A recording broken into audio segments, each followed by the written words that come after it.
Hello students, welcome back to DS Deoria. Good morning, सुप्रभात, सत श्री अकाल, सलाम अलैकुम, राम राम। स्वागत है आपका अपने YouTube channel DS Deoria by Deepak sir में। तो बच्चों, आज हम क्लास 10th का first very most important point discuss करने वाले हैं। Introduction to Euclid division lemma. यानी इक्विलिड डिवीजन लेमा है क्या। तो हमारे साथ शुरू से लेके एंड तक बने रहिए। आज का टॉपिक बहुत ही महत्वपूर्ण है क्योंकि फर्स्ट चैप्टर से 6 मार्क्स का क्वेश्चन आएगा गाइज, इसलिए इक्विलिड डिवीजन लेमा टॉपिक। और दूसरा होता है इक्विलिड डिवीजन एल्गोरिथम। तो इन दोनों को आज डिस्कशन करेंगे, बिल्कुल हमारे साथ बने रहिए। Because you know that concept is the power of mathematics. तो कॉन्सेप्ट को क्लियर करना है। सबसे पहली बात तो ये है, हम बार बार फोकस करते हैं कॉन्सेप्ट पे। यदि आपका कॉन्सेप्ट बना रहेगा तो किसी भी क्वेश्चन को आप आसानी से फाइंड आउट कर सकते हैं। तो आज का टॉपिक है गाइज इक्विलिड डिवीजन लेमा।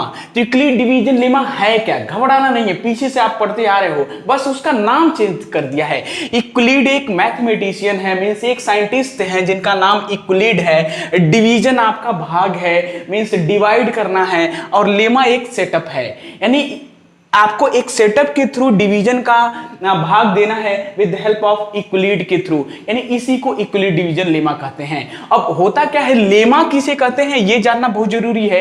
तो लेमा वो होता है गाइस कि a lemma is a proven statement used for proving another statement. यानी ये लेमा वो होता है कि एक स्टेटमेंट दिया गया है, उसको प्रूफ करने के लिए, उसको दिखाने के लिए किसी दूसरे स्टेटमेंट का यूज किया जाता है, उसी को तो लेमा कहते हैं। तो आप जान गए होंगे।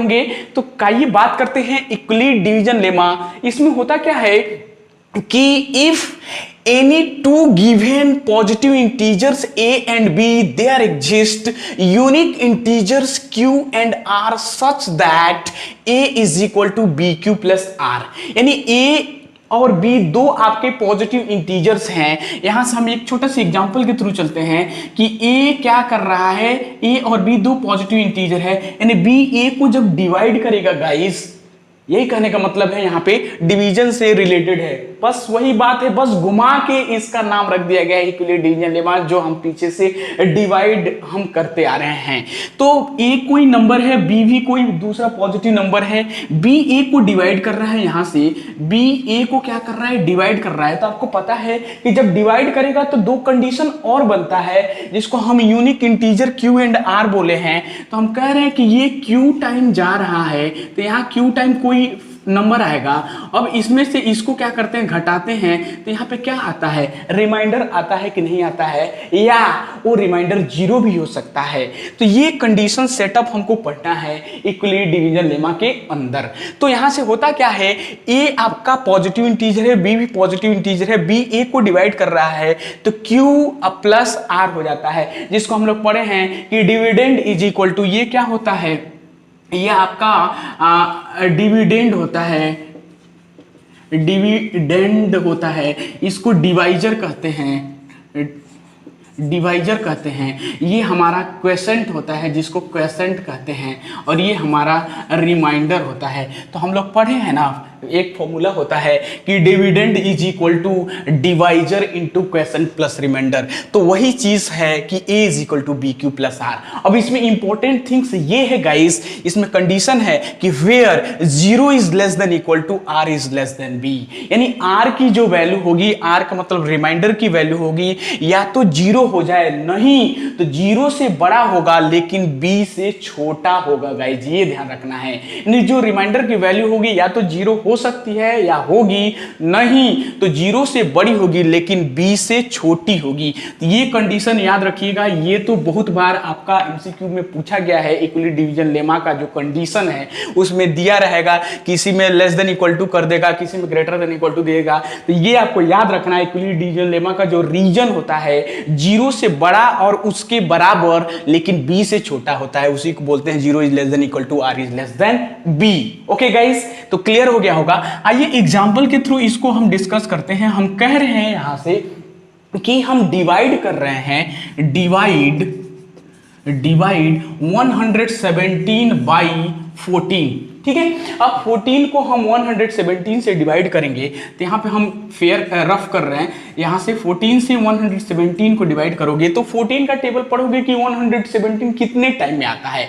तो गाइस 14 के टेबल में आप 8 टाइम ले जाओगे तो ये आएगा 112। ठीक है ना, तो 117 में से 112 को आप माइनस कर दो, तो माइनस करोगे तो यहाँ से क्या हो जाएगा, 7 में से 2 गया, ये 5 हो जाएगा, 1 में से 1 गया कैंसिल हो जाएगा, 1 में से 1 गया कैंसिल होगा, तो इसका रिमाइंडर क्या आ गया, 5 आ गया। तो इसको हम यहाँ लिख सकते हैं क्लियरली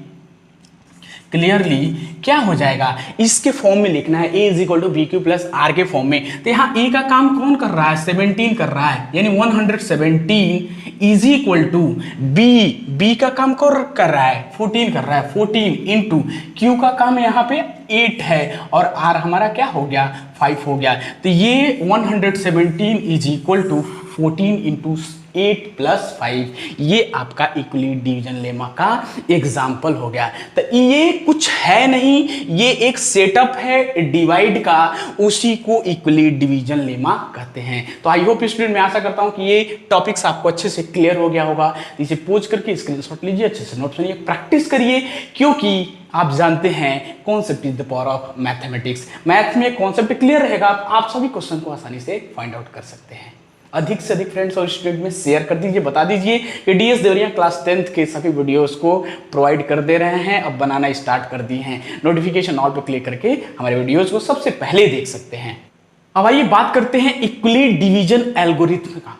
एल्गोरिथम किसे कहते हैं, यानी इक्विलिब्रियम डिवीजन एल्गोरिथम होता क्या है। तो सबसे पहले गाइस जाना ये जरूरी है कि व्हाट इज एल्गोरिथम, एल्गोरिथम क्या होता है। तो एल्गोरिथम भी एक तरह का एक क्या है, प्रोसीजर है। Means an algorithm is a series of well defined setups which gives a procedure for solving the types of problems. Okay, यानी एक प्रोसीजर है जो वेल डिफाइंड सेटअप्स को सॉल्व करने का एक प्रोसीजर है फाइंड करने का। यानी इक्विलिब्रियम डिवीजन एल्गोरिथम में आपको याद रखना है कि to obtain the HCF of two positive integers a and b, यानी a और b दो गिवन क्वेश्चन में दिए रहेंगे नंबर्स, उसका हमको HCF फाइंड करना है। उसमें कंडीशन है with a is greater than b। तो याद रखिएगा, जब a और b यानी कोई दो नंबर दिए रहेंगे तो उसमें जो सबसे बड़ा नंबर होता है उसको a मानते हैं और जो छोटा नंबर दिया रहता है उसको b मानते हैं इन द फॉलोइंग सेटअप्स। यानी to obtain the HCF of two positive integers a and b with a is greater than b in the following setups. इसमें 3 सेटअप्स हैं, ये ध्यान रखिएगा। फर्स्ट सेटअप ये कहता है कि अप्लाई इक्विलिब्रियम डिवीजन लेमा। पहला सेटअप तो जो अभी हमने बताया है इक्विलिब्रियम डिवीजन लेमा, वही अप्लाई करना है। तो सबसे पहले कि जब दो नंबर्स दिए जाएंगे तो आपको डिवाइड तो करना ही पड़ेगा, बिना डिवाइड किए हम HCF फाइंड आउट ही नहीं कर सकते। तो पहला काम क्या है कि अप्लाई इक्विलिब्रियम डिवीजन लेमा। तो इक्विलिब्रियम डिवीजन लेमा क्या कहता है कि on dividing a and b we get the quotient is q and remainder r such that a is equal to bq plus r। ये तो आपको पहले से याद रहना है। तो a is equal to bq plus r where 0 is less than equal to r is less than b, ये कंडीशन होता है। यानी जो रिमाइंडर की वैल्यू होगा वो 0 हो सकता है या 0 से बड़ा होगा लेकिन b से छोटा होगा। ओके गाइस, नेक्स्ट होता है setup number second. Setup number second क्या कहता है कि if r is equal to 0, यदि हम डिवाइड करते हैं और पहले टाइम में ही रिमाइंडर क्या होता है, 0 होता है। ऐसा कंडीशन आता है कभी कभी कि ये कई बार में भाग कट जाता है, और कभी कभी कंडीशन आता है कि हमको कई बार उसको डिवाइड करना पड़ता है तो लास्ट में जाके कटता है। तो पहला सेटअप ये कहता है इसका कि सेटअप सेकंड में फर्स्ट कहता है कि if r is equal to 0 the HCF of AB is equal to b।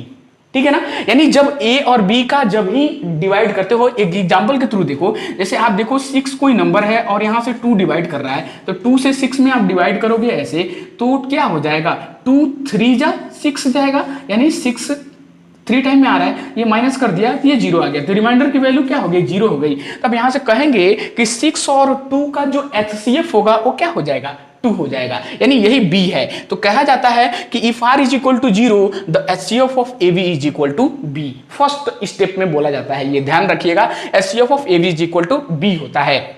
Next बात आती है कि if R not equal to zero, ऐसा होता है कि जब हम डिवाइड करें तो क्या हो, भाग कटे ही नहीं, यहां कुछ रिमाइंडर आ जाए, तो उसके लिए ये है कि if R not equal to zero then apply the division lemma to B and R. फिर हम इक्वली डिवीजन लेमा को अप्लाई करेंगे बी से आर में। यानी ये कहने का मतलब है कि मान लो एक 5 नंबर है और 2 यहां से डिवाइड कर रहा है, तो यहां से क्या कहोगे, 2 5 को जब ये डिवाइड करता है तो 2 2 जा 4 आ जाएगा, यानी 5 में से 4 जाएगा तो आपका 1 आ गया। अब 1 यहाँ पे क्या हो गया, रिमाइंडर हो गया। अब क्या करोगे, 1 से यही है आपका b है और ये r है, ये ध्यान रखिए। फिर b और r में डिवीजन अप्लाई होने लगेगा। तो 1 से जब हम 2 में डिवाइड करेंगे ऐसे, तो 1 का टेबल में 2 कितने बार में आएगा, 2 टाइम में आएगा, तो ये 2 से 2 माइनस करके ये रिमाइंडर 0 हो जाएगा। तो ये ध्यान रखना है कि जब if r not equal to 0 then apply the division lemma to b and r। Okay guys, next third step आता है। Third step is last, very very most important point है।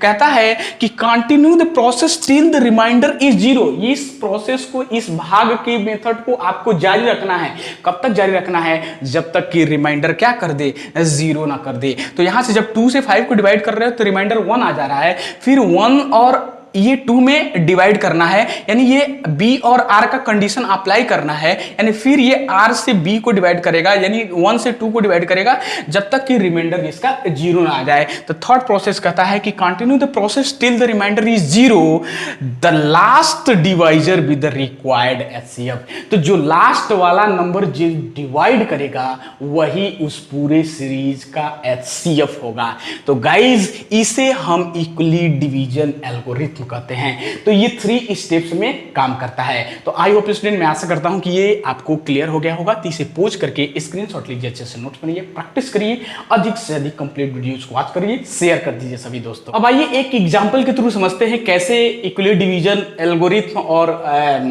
क्या बोलते हैं लेमा वर्क करता है। इसका एक एग्जांपल के थ्रू हम क्वेश्चन फाइंड करते हैं, इससे आपको बहुत हेल्प मिलेगा। तो पहला हमारा एग्जांपल है, एक क्वेश्चन है, क्वेश्चन के थ्रू चलेंगे। तो एग्जांपल कह रहे हैं कि find the HCF of 125 and 45। Find the HCF of 125 and 45। हमको 125 एंड 45 का एचसीएफ फाइंड करना है। जब भी इस टाइप का क्वेश्चन आ जाए तो आपको क्या ध्यान देना है, कैसे सॉल्व करना है। आपको कुछ नहीं करना है, जो बड़ा नंबर होगा उसको आपको ए मान लेना है और जो छोटा नंबर होगा उसको आपको बी मान लेना है। क्योंकि मैंने इक्वली डिवीजन एल्गोरिथम में बताया है कि ए और बी 2 पॉजिटिव इंटीजर्स रहेंगे, लेकिन ए क्या होगा, बी से बड़ा होगा। तो जो बड़ा नंबर होता है गाइस ध्यान दीजिएगा, उसको ए मानते हैं, छोटे नंबर को बी मानते हैं। आपको क्या करना है, कॉपी के यहीं राइट साइड में आपको डिवाइड करते जाना है, यानी 45 से 125 को डिवाइड करना है। अब 45 के टेबल में 125 कितने टाइम में आएगा, तो आपको क्या करना है, 45 2 जा 90 होता है, यानी 125 में से 90 को माइनस कर दो, जो आ जाए, यानी यहां से क्या आ जाए, 5 में से 0 जाएगा तो ये 5 हो जाएगा, और 12 में से 9 गया तो ये 3 हो जाएगा, यानी यहाँ रिमाइंडर हमारा 35 आ गया। फिर 45 से 35 नहीं जाएगा तो इसका जो पहला स्टेप हो जाएगा, यहाँ स्टेप राइट में हम राइट करते जाते हैं, तो यहाँ पे बोलते हैं कि स्टेप जो हमारा फर्स्ट होगा गाइज, क्या बोलते हैं, a is equal to B Q plus r. ये ध्यान रखिएगा, a is equal to B Q plus r, a is equal to B Q plus r, इसी के फॉर्म में आपको लिखना है। तो ए का काम हमारा 125 कर रहा है, 125 इज इक्वल टू बी हमारा 45 है, क्यू हमारा 2 आ रहा है और आर की वैल्यू 35 है। ठीक है। अब सेकंड स्टेप कहता था कि इस प्रोसेस को टिल कंटिन्यूस जारी रखेंगे तब तक कि जब तक रिमाइंडर 0 ना आ जाए। तो यहां से क्या कर देंगे, फिर कंडीशन बी और आर में चलता है, तो यहां से आर में यानी 35 से अब यहां 45 में डिवाइड कर देंगे, तो ये कितने बार में जाएगा, 1 टाइम में जाएगा। 35 1 जा 35, यानी 45 में से 35 माइनस कर दो तो 5 में से 5 गया 0, 4 में से 3 गया 1। अब क्या कर देंगे, इस स्टेप को लिखेंगे तो यहां बोलेंगे सेकंड स्टेप, सेकंड स्टेप में क्या हो जाएगा, 45 इज इक्वल टू, उसी के फॉर्म में लिखना है, a is equal to B Q plus are के फॉर्म में। तो 45 is equal to 35 into 1 plus 10। ठीक है। फिर आपको ये डिवाइड जारी रखना है तब तक कि रिमाइंडर 0 ना हो जाए। तो यहां से क्या कर देंगे, फिर 10 से 35 में हम डिवाइड कर देंगे। तो 10 3 जा 30 होता है, तो ये क्या हो जाएगा, 35 में से 30 गया तो ये 5 आ जाएगा। तो जो हमारा थर्ड स्टेप आ जाएगा, स्टेप थर्ड हो जाएगा। तो स्टेप थर्ड को उसके ही फॉर्म में लिखेंगे, is equal to B Q plus are के फॉर्म में। तो यहाँ क्या हो जाएगा, 35 is equal to 10 into 3 plus 5। ठीक है। नेक्स्ट अब क्या करेंगे, फिर हम 5 से 10 को डिवाइड कर देंगे। यहाँ 5 से 10 को डिवाइड कर देंगे तो ये कितने बार में जाएगा, 5 2 जा 10, यानी 2 बार में ये क्या हो जा रहा है, देखो कैंसिल हो जा रहा है, 5 2 जा 10 हो जा रहा है, यानी 10 में से 10 गया आपका 0 हो जाएगा। तो मैं आपको बताया है कि तब तक डिवाइड करना है जब तक कि रिमाइंडर 0 ना हो जाए। तो इसी को तो डिवीजन, आपको भाग विधि से एचसीएफ फाइंड करना आप क्लास 8 में पढ़े हो। तो division method finding the HCF, ये इसको बोला जाता है। तो इसका लास्ट मींस फोर्थ स्टेप क्या हो जाएगा, फोर्थ स्टेप आ जाएगा कि 10 is equal to 5 into 2 plus 0, यानी यहाँ जो लास्ट डिवाइजर है वो 5, इसको क्या कर रहा है, 0 हो रहा है। तो यहाँ लास्ट में लिखेंगे हेंस द एचसीएफ ऑफ क्या 125 और 45 का क्या मिल जाएगा, लास्ट डिवाइजर 5। यही इसका गाइज रिक्वायर्ड आंसर हो जाएगा। तो आई होप स्टूडेंट, मैं आशा करता हूं कि इस तरह के सभी क्वेश्चंस को आप आसानी से फाइंड आउट कर लेंगे। और ध्यान रखिएगा, एक क्वेश्चन तो आएगा ही आएगा एचसीएफ फाइंड करने के लिए आपको एमसीक्यू टॉप फर्स्ट एग्जामिनेशन में। तो आई होप मैं स्टूडेंट, मैं आशा करता हूं कि ये क्वेश्चन बिल्कुल सही तरीके से क्लियर हो गया होगा। तो इसे पोज करके स्क्रीनशॉट लीजिए, अच्छे से नोट्स बनाइए, प्रैक्टिस करिए, हमारे साथ शुरू से लेकर एंड तक बने रहिए। अधिक से अधिक वीडियोस को वॉच करिए और फ्रेंड्स को शेयर कर दीजिए, बता दीजिए हमारे मेहनत को सार्थक बनाने के लिए वीडियोस को लाइक कर दीजिए, शेयर कर दीजिए। यदि फर्स्ट टाइम चैनल को देख रहे हैं तो सब्सक्राइब कर दीजिए गाइज। फिर सेफ रहिए, सुरक्षित रहिए, अधिक से अधिक पढ़ाई करिए, वीडियोस को वॉच करिए, क्योंकि मैं बार बार कहता हूं you can do, power is the key to success and happiness is the key to success. सफलता की कुंजी आपके ही हाथ में है। यदि आप मेहनत करेंगे तो सफल होंगे, और सफल होंगे तो हैप्पी मूड में रहेंगे ही रहेंगे। यही जीवन का मूल मंत्र है गाइज। फिर मिलते हैं नेक्स्ट वीडियो में। Thank you so much, thank for watching. जय हिंद, जय भारत।